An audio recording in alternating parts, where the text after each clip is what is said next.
Hello, and thank you for stopping by Kyle's blog. This is Kyle's 10th video here. And today I wanted to do a little bit of a teaching on a caution against grumbling or complaining, against tests and things that would come in our way to test our faith as we are on our way to the promised land, so to speak. Or at least on our way to step into that true calling that God would have for us. And the text I'm going to use today is going to be in Exodus, and I'm going to be in chapter 15, beginning with verse 22. And a quick recap before I read this is the nation of Israel has just been delivered out of the hand of the Egyptians.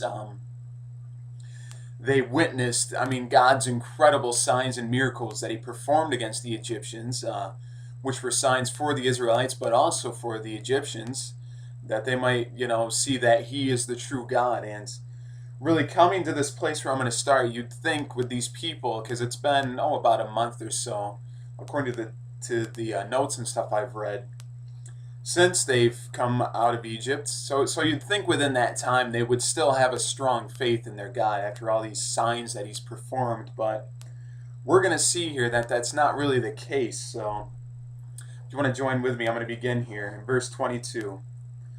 Then Moses led Israel from the Red Sea, and they went into the desert of Shur. For 3 days they traveled in the desert without finding water. When they came to Marah, they could not drink its water because it was bitter. That is why the place is called Marah. So the people grumbled against Moses, saying, "What are we to drink?"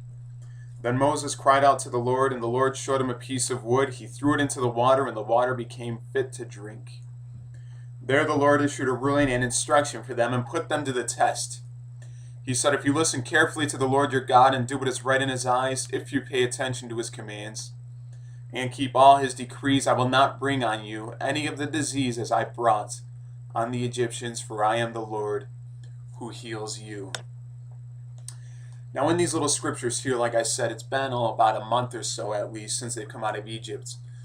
But right now they're already displaying a lack of faith towards their God, and they complain about this, they grumble about this, and at first God doesn't, as we see, punish them. He simply gives them a way out of it, which he shows Moses what to do, so the water's fit to drink. And then he puts them to the test and tells them that they are to obey his commands and the instructions that they will be shown here later on in this book. And of course, if we remember the story, they do fail time and time again the tests that are put before them, eventually to the point where they go too far, and God says they will not make it to the promised land. Those who are 20 years old and above, who witnessed my miracles in Egypt, will not make it. But their fears do actually come upon them. Their fears come upon them. And as they kept saying time and time again, they eventually do, and they will die in the wilderness. They will not reach the promised lands. So really for us, the New Testament brings out that this is an example of what not to do, at least before God. And we need to stay firm in our faith to the tests and the many hard places that come before us. And we need to continually have faith in our God, that he is greater than all the things that would be before us.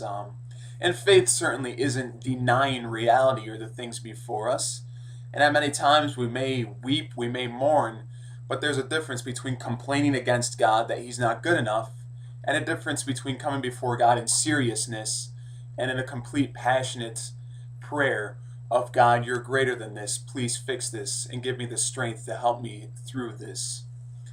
So that's what I have for today. I hope all of you have a great week.